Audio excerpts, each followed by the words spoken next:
remembered answering the phone and I said, "Have you found her?" And he said, "I hope you're sitting down." The homicide squad has been called in to investigate the death of a woman in Melbourne. The 24-year-old's body was discovered last night on the ground floor of a St Kilda Road apartment building. As soon as I found out how she'd died, ostensibly by climbing into a garbage chute, when she was pissed. I don't think she climbed in there by herself. I have no idea how anybody thinks anybody could get in that thing. She hated being caged and she was claustrophobic, so I can't see her ending her life that way. The first thing you do is you find out where's the CCTV. Get it now before some bastard destroys it. This is episode 4 of Phoebe's Fall, a podcast from the Age newsroom in Melbourne. I'm Michael Batchelard. And I'm Richard Baker. And we've been investigating the short life and brutal death of Phoebe Hansjuk.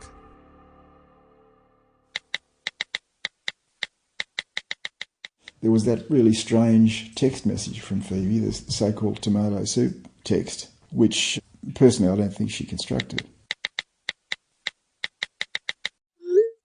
Hi family, I'm in bed about to sleep, and when I wake I will transform into the most incredible human being you've ever seen. Not. I will go to hospital, it's much safer there, and I hear the special tonight is tomato soup. Delicious, nutritious.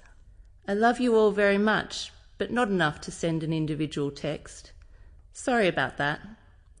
But time is sleep, and I must be on my way. Merrily, merrily, merrily, life is but a dream. That was a text sent from Phoebe's iPhone.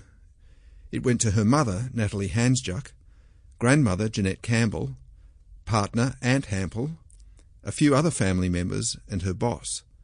It was sent early on the morning of December 1st, 2010, the day before she died. My first reaction was, she's in trouble.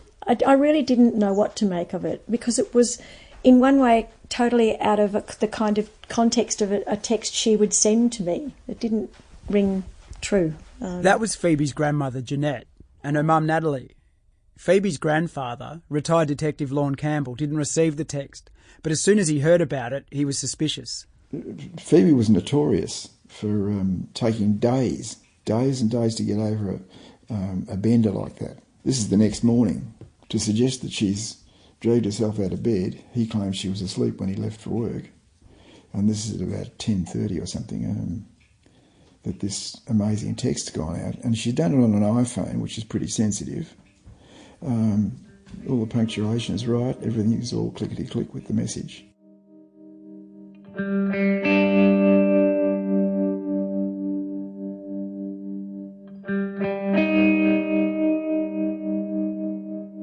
There are conflicting accounts of where Phoebe's iPhone might have been at the time the tomato soup message was sent. But before we go into that, let's recap briefly. Our last episode was all about the blazing intensity of Phoebe's relationship with Ant, the perils of that relationship, her battles to control her drinking, and, at times, her delicate mental state. This time, we'll examine Phoebe's traumatic final week and the catalogue of failures in the police work, beginning shortly after her body was found. We used to look for bits of paper in rubbish bins. These days, computers, the same things can be found. And in the same way, any mobile telephones, we would be wanting to know who she spoke to that day, who she texted that day, who maybe sent her text messages that day. That's Roland Legg. For 15 years, he headed a Victoria Police homicide squad crew. He reviewed Phoebe's case for us and contrasted what happened during the investigation with how he would have done things. Things like collecting CCTV, phones and computers as soon as possible. Let's start with Phoebe's tumultuous last week. It began with a Skype call to her mum, Natalie.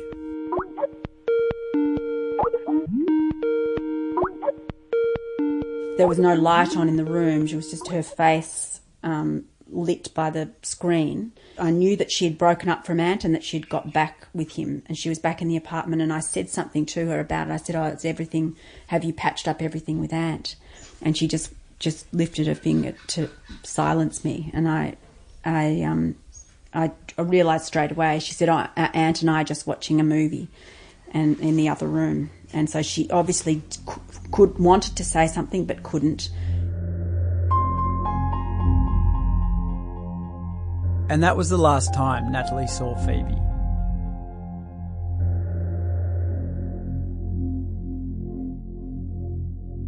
The day after that Skype call, on the Monday morning, Phoebe saw her psychologist, who reported her mood as very low. And that night, Ant and Phoebe went to dinner with friends, Matt and Julia Rockman. It was a disaster. Phoebe told her and Ant's friend, Vanessa Levin, all about it. She was opening up with Julie Rockman, who she was really fond of, and I remember her telling me that the conversation was quickly changed, and with Ant shutting her down, basically, and not allowing her to speak her mind and truths and open up. Vanessa didn't want to talk to us for this podcast series, so her words were being read from the transcript of her evidence at the inquest. Dinner ended abruptly. When they got home, Phoebe had a screaming argument with Ant in the car park. She left in tears and rang a party buddy from the old days, Brendan Hessian, and insisted they meet for a drink at a city bar. I walked in, she ran and jumped, legs and arms around me. I had no choice but to catch her. So, yeah, she leapt off the ground. And she seemed like she had a couple of drinks, but she wasn't, out of control or anything like that. They were together for just one drink. Maybe half an hour, Brendan says. It was a Monday, so the bar closed early. But during that time, the phone rang repeatedly. It was Ant. Phone records showed that in 1 hour that night, he called Phoebe 27 times. She got a little bit agitated by it. By this stage, we were outside of the venue. She kind of let fly with the phone and it went across the street.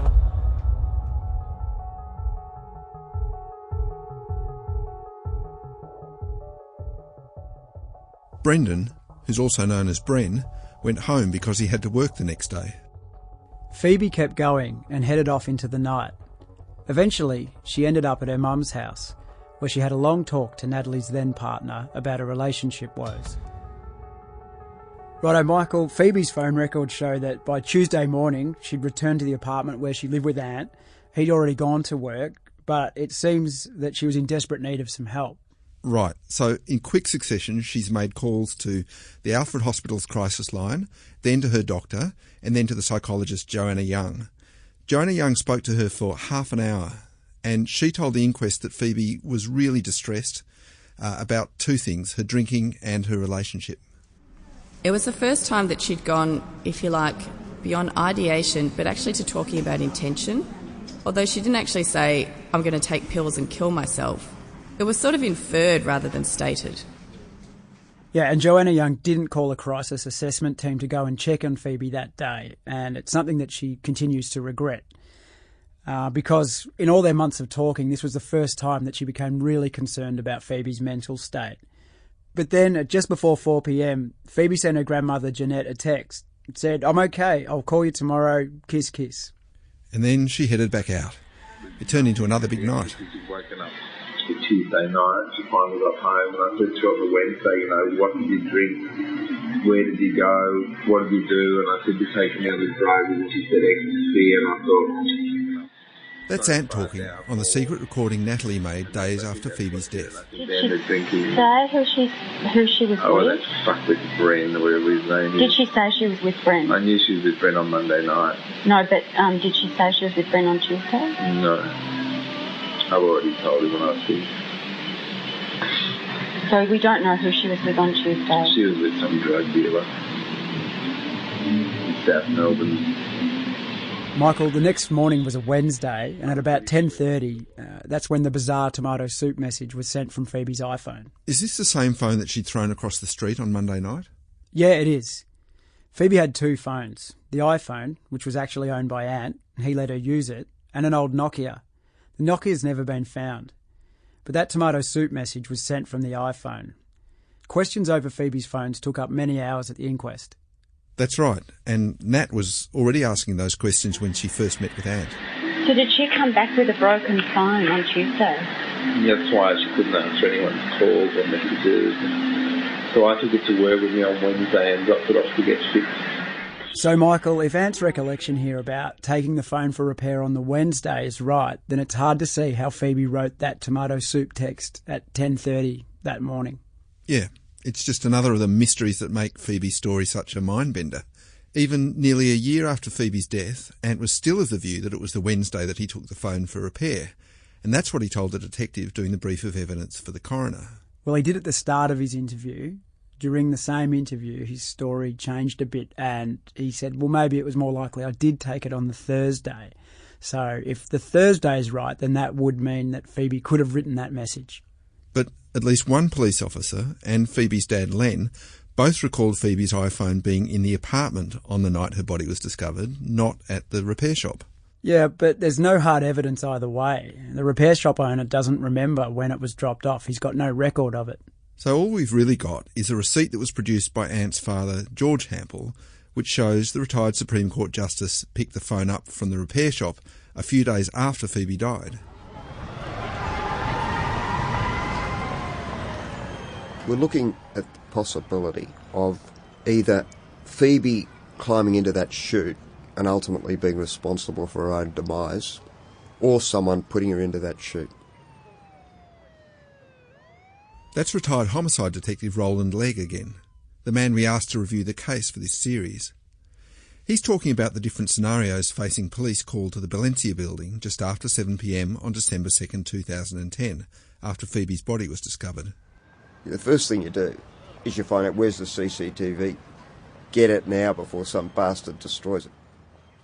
The Valencia Apartments building manager, Eric Giamorro, was also aware of the importance of the CCTV on the night Phoebe died.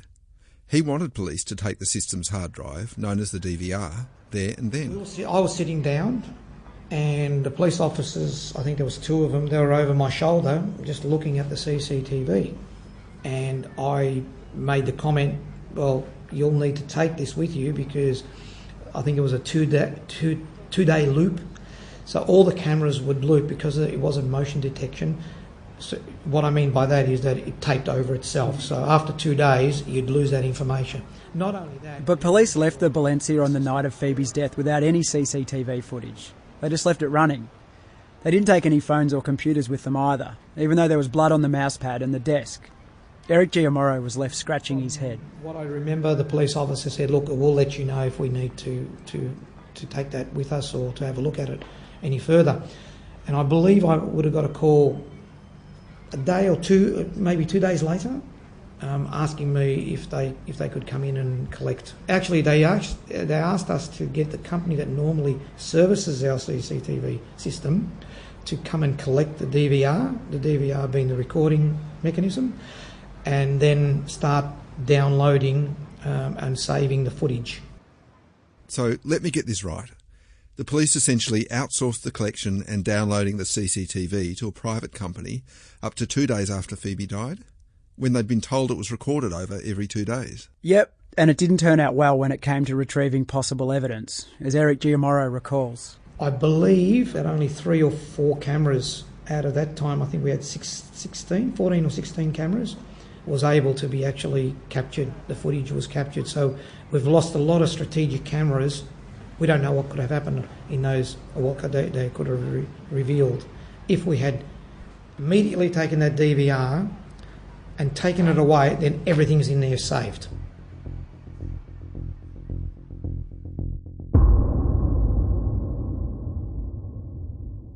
The footage that wasn't collected included levels of the underground car park, which led straight out onto the road, an easy and obvious escape route for a potential perpetrator.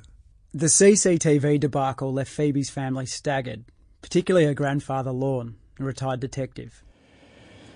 That was probably the first real jolt. I thought, how could they possibly not grab that? Eventually, Lorne asked Eric if he could get hold of the hard drive to get it analysed himself. This is the second part of the mystery, and I didn't check that before I said yes, but it's been there, it's been in storage. So the same day I went there and I couldn't find it. So we went through a whole investigation. I reported it to police, went through a whole investigation, asked all the staff. I asked every contractor who came out on site, did they take the DVR? It's a mystery. I don't know what happened to it. And to this day, we haven't found it.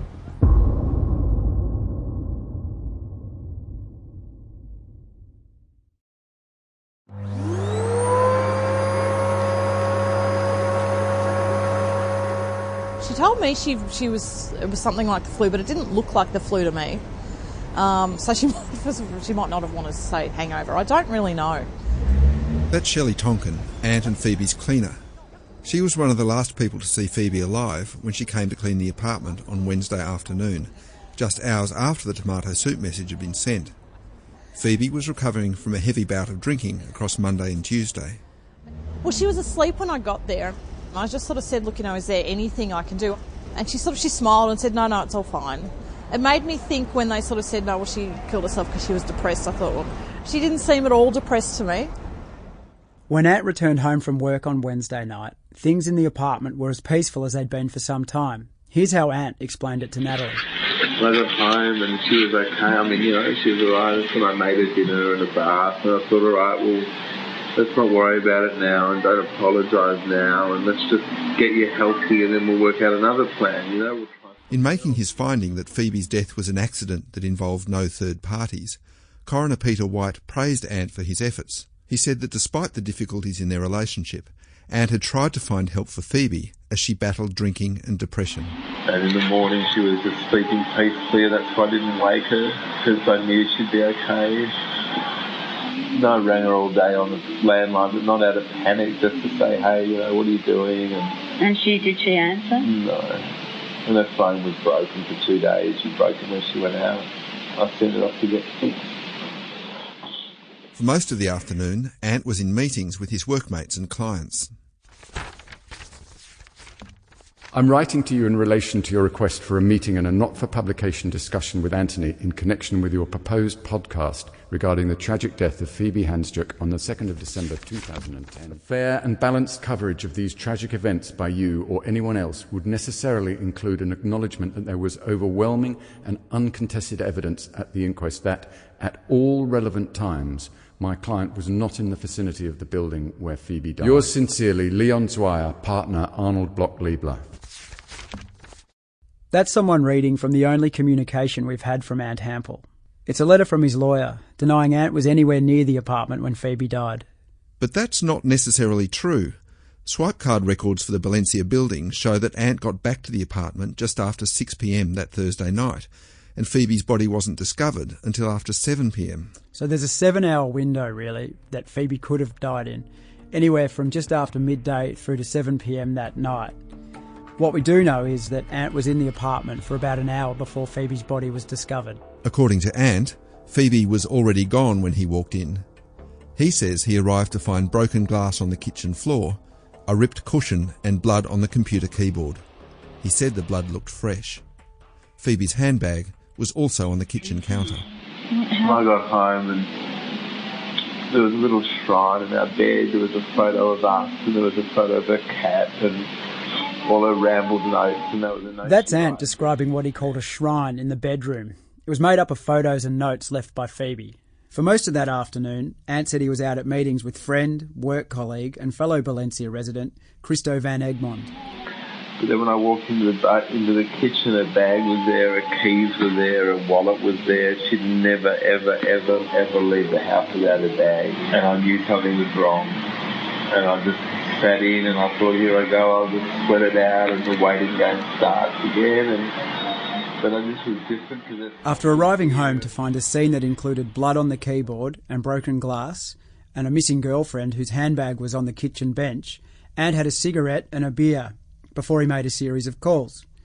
One was to a work colleague, another was to his and Phoebe's close friend Vanessa Levin, and he also ordered Thai takeaway from the Golden Triangle restaurant. Hi, thank you for calling Golden Triangle Thai restaurant. We opened the restaurant. This is another puzzle. Ant and Phoebe were due to have dinner with her father Len that night to celebrate his birthday, strangely at the same Thai restaurant. So Richard, why is Ant ordering takeaway food? Who knows? Maybe he thought that Phoebe was missing, dinner had been called off. Maybe he just forgot about it. Maybe he was hungry. And then something else happened that was a bit odd. The records show that Phoebe's dad Len made a call to her iPhone at 6:51 p.m. Phoebe's grandfather Lorne picks up the story.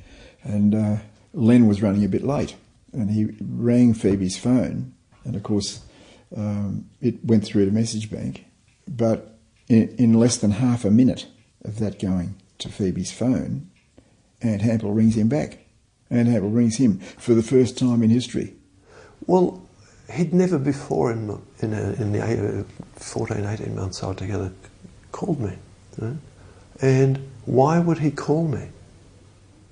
Perhaps Aunt was just calling to tell Len he couldn't make it for dinner. Well, neither Len nor Aunt in their evidence say this.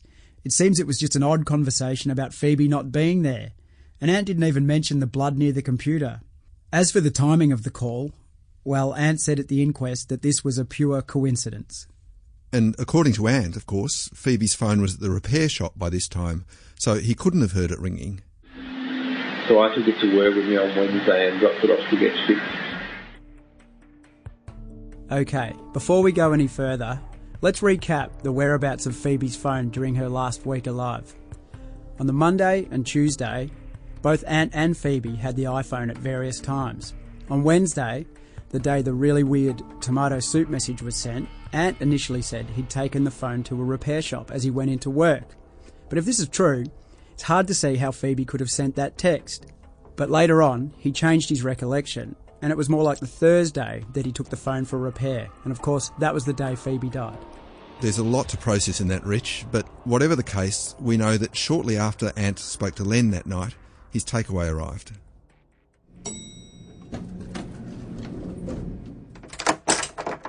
Take away food, and when the guy came to deliver it, he knocked on my door and he said, "Why the police stand scared?" And that's what I knew. Straight away I knew.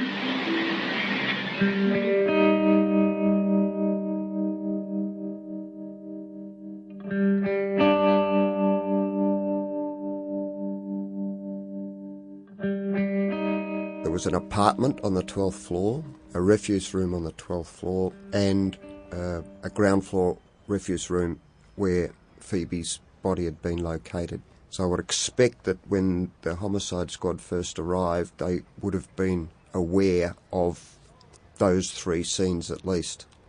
So I would just ensure that we had log keepers recording anybody who went in, came out, that at least those three scenes were secured, ideally the whole building. As far as the apartment is concerned, vital evidence there potentially. Unfortunately, the apartment wasn't secured, and the entry and exit points of the building remained open. For nearly an hour, Aunt and his mum, his stepfather, and Vanessa Levin and her husband were all gathered in the apartment while the police went about their work. In fact, the inquest heard evidence from one of the police at the scene that he had no idea of how Aunt's family and friends even got into the apartment. That's right. There's no electronic swipe records on the Valencia building's security system to show how and when they got in. Another mystery. And Roland Legg would have done a few other things if he'd been called to the scene that night. Obviously, everything would have to be photographed, all blood analysed. Once the photography and the forensic examination was done, we would want to have all the bins checked. So search them and search for their contents to see whether there was anything relevant. I believe there was some broken glass. We'd be looking for whatever that glass came from. Michael, Roland has outlined for us in great detail the steps he would have taken that night. It's fair to say his plan of action is different to what actually happened. OK, well, let's go through it. Was the CCTV taken? No. Were any of the phones and computers in the apartment seized there and then? No, the computer wasn't seized until 3 months later and not analysed for another 2.5 years. Was the blood found on the computer mouse and desk DNA tested? No. What about the blood seen by police on the door to the level 12 refuse room? No, and not all the bins were searched either. The broken glass in the apartment wasn't tested to see where it came from. And one of the potential crime scenes wasn't even secured. And there are plenty more things we could go through that seem not to have been done at all, or not done properly.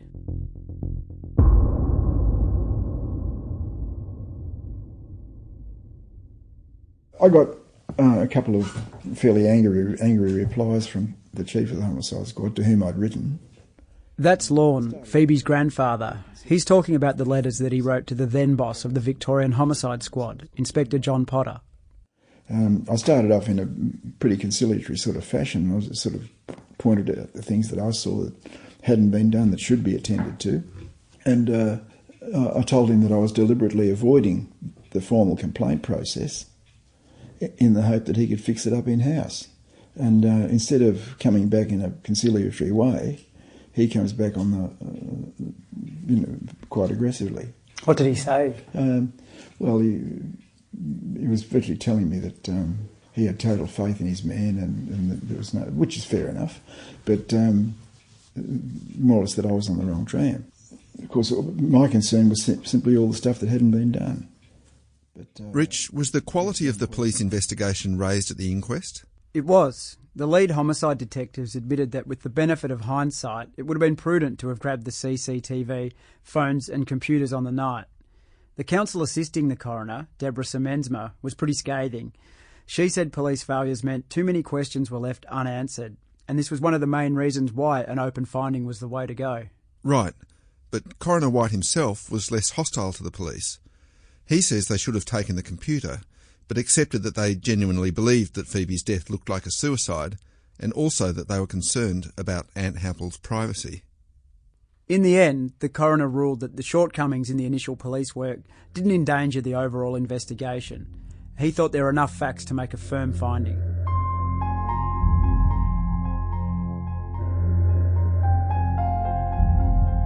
By the middle of the week after Phoebe's death, just 6 days later, the lead detectives from the homicide team called Natalie and Len for a meeting. We were called, I think it was the Wednesday after Phoebe had died, to Len's apartment to meet with Clancy and Wallace, who were the investigating team, the homicide team, investigating Phoebe's death. And they basically said, look, we're really sorry to have to inform you that that there was no other party involved in your daughter's death. She has done this herself. The theory that Phoebe had done this to herself was catching on. Here's what Aunt Hampel wrote to his Facebook friends about 5 days after her death. For those of you around the world who don't know the sad news, my partner Phoebe struggled terrible depression much of her life. She took her own life on Thursday to ease her pain, to be at peace. There will be a memorial next week. The 24-year-old's body was discovered last night on the ground floor of a St Kilda Road apartment building. A crime scene has been set up at the building. I was driving in towards work. I wasn't going to Aunt and Phoebe's place, and I heard on the radio that a woman's body had been found in an apartment block in St Kilda Road, and didn't think anything more of it. And then got to my first job for the day, and Christina rang, and she said, I know you were really good friends with Phoebe. She died last night. And I said, how? And they said, she said, it was suicide. She was found in the basement. And I said, that was that one that was just on the news. That was Shelley the cleaner, explaining how Aunt's sister Chrissy Hampel broke the news of Phoebe's death to her. Shelley also cleaned for Chrissy at that time. Phoebe's school friend Alicia Carville remembers finding out from Aunt. I never wanted to ask what happened. So I think it was a week and a half and I still didn't know what had happened because no one was speaking about it. And then he said something about the garbage chute and the irony, she thinks she's garbage. He alluded to that fact, so it was suicide without the details. Yeah. Another of Phoebe's oldest friends, Hazel Brown, recalls that no one from Phoebe's family was talking about suicide in the hours and days after her body was found. After all, the next night was meant to be her younger brother Nikolai's 18th birthday party. I remember knowing that she'd died and had been violent, but it wasn't like, she's committed suicide, she's died. It was like, Nick's birthday's tomorrow and she was meant to be here, and she'd been writing to Natalie saying, can't wait to see you, I need to see you. It wasn't just like this sadness of, Phoebe has killed herself. There was far more to it and far more confusion, and everybody was distraught, really. Phoebe's grandfather Lorne was having none of the suicide talk. He had far too many questions. Something that was bugging him was the fact that Phoebe had been found with her sunglasses nearby. If she was intending to kill herself inside the garbage chute, why the need for the sunglasses? The evidence of her intention to go out that day is fairly plain. That's when Lorne began his own investigations, including his attempts to test how easy it was to get into the chute alone. We shared those reenactments in episode 2. But the fact is, the police had missed the chance to collect crucial evidence. It was gone, and it would never be retrieved.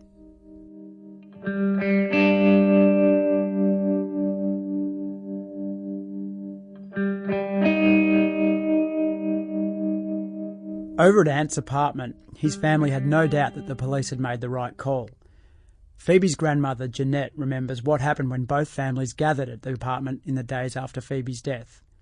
Jeanette says Ant's father, George Hampel, made a beeline for Phoebe's dad, Len. For me was that we weren't there very long and George came up and spoke to Len immediately, and I heard him saying, I'm sorry and so on, but she was a very troubled girl, obviously, and my memory is that he actually said to Len, well, of course it was suicide, and I just couldn't believe that I was hearing that from this. And George was there, and he wouldn't look at me. But he kept saying, she was depressed, it's a tragic suicide, and just pushed it and said that 3 or 4 times to me, but wouldn't make eye contact. And Felicity, who was his wife, was right there as well, and she was sort of giving a little echo of the same sort of stuff. And I suppose we had come there with the purpose of everybody comforting each other. And I'm sorry I bit my lip, but I should have said to him, who the fuck are you to be making a psychiatric diagnosis, right? Why don't you just stick to what you know?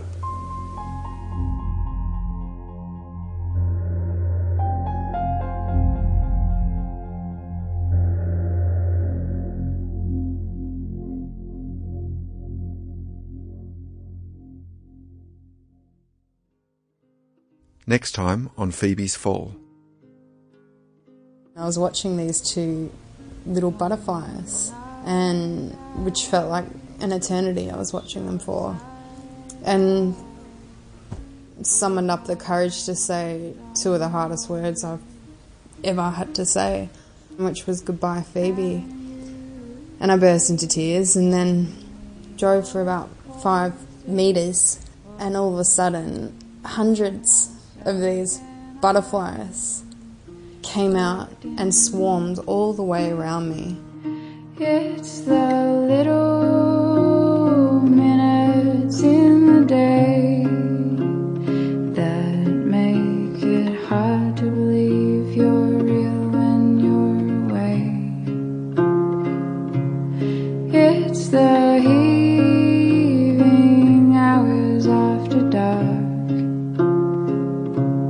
and my dreams that let me know you are.